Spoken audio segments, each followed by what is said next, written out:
పేర్కొన్నారు. రిపోర్ట్ 42.5 మీటర్ల coffer dam ఎత్తును పెంచడం గొప్ప ప్రయత్నంగా పేర్కొన్న రిపోర్టర్. అంటే ఎత్తు పెంచడం అంటే ఆ రిపోర్ట్లో ఏం చెప్పారంటే 42.5 కాఫర్ డ్యాముల ఎత్తు అంతకుముందు లేదు, గ్యాపులు ఉన్నాయి, పూర్తిగా హైట్ని కూడా పెంచుకోకుండా వదిలేశారు.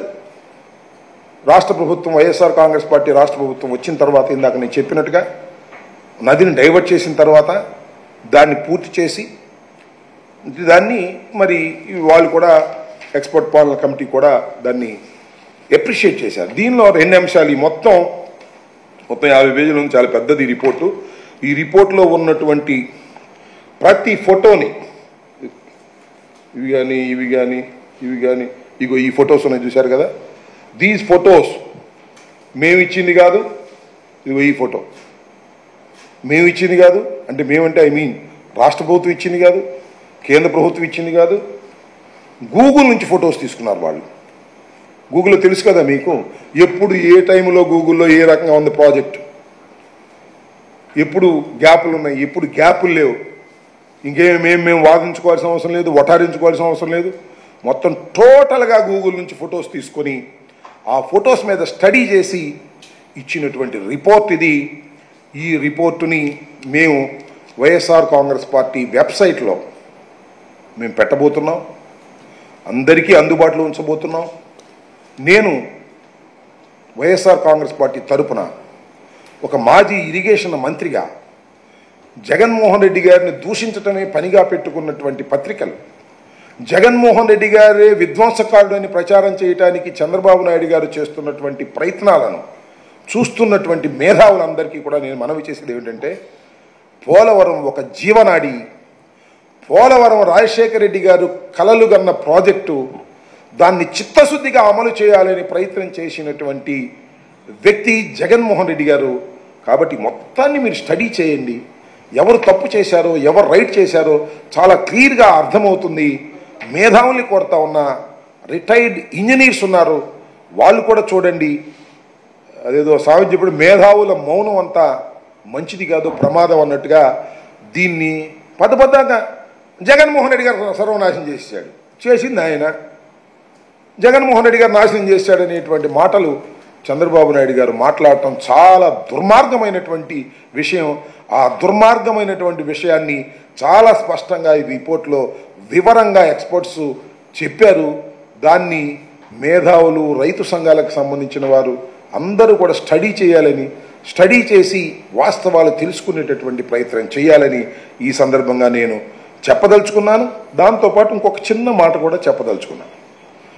నేను ఇరిగేషన్ మంత్రిగా చాలా వరకు స్టడీ చేశాను పోలవరాన్ని గురించి. ఈ రిపోర్టు మీద కానీ, పోలవరం రిపోర్టు మీద కానీ మాది తప్పు అనుకునేటటువంటి ప్రచారం చేసినటువంటి చంద్రబాబు నాయుడు గారు చర్చకు సిద్ధమేనా అంటే చాలామంది అనుకోవచ్చు, చంద్రబాబు నాయుడు గారు ఎక్కడ, అంబటరామ గారు ఎక్కడ, ఊరిని సవాల్ చేస్తే సరిపోతుందా అని. ఆయన కాకపోతే మీ ఇరిగేషన్ మంత్రి, చెప్పండి, చర్చిద్దాం. మాది తప్పు లేదని గుండె మీద చేయి వేసుకొని చెప్తున్నాను, తప్పంతా మీది అని కూడా గుండె మీద చేయి వేసుకునే చెప్తున్నాను, దుర్మార్గం చేసింది మీరు అని కూడా నేను చెప్తున్నాను. చర్చలు అంటే ఏదో మీరు మా ఇంటికి రావటమో మేము మీ ఇంటికి రావటమో ఘర్షణ వద్దు, మీడియాలో అయినా సరే చర్చించుకుందాం. చంద్రబాబు నాయుడు గారిని రమ్మనే సాహసం నేను చేయలేకపోయినా, ఒకవేళ మీ రామనాయుడు గారు ఉన్నారు కదా, మీ ఇరిగేషన్ మంత్రి గారు, వారితో పంపించండి. మీ దగ్గర చాలామంది ఇంజనీర్స్ ఉన్నారు, రిటైర్ ఇంజనీర్స్ ఉన్నారు, అడ్వైజర్స్ ఉన్నారు, వాళ్ళతో మాట్లాడండి ఒకసారి.